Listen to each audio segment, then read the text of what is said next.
Podjela medalja, kate, dječaci, 2006. godište.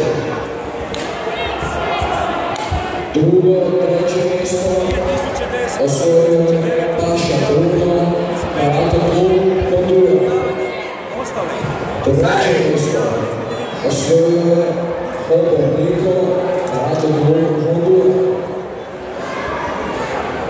Drugo mjesto, osvojio je Ljuško Žiga, karate klub MM.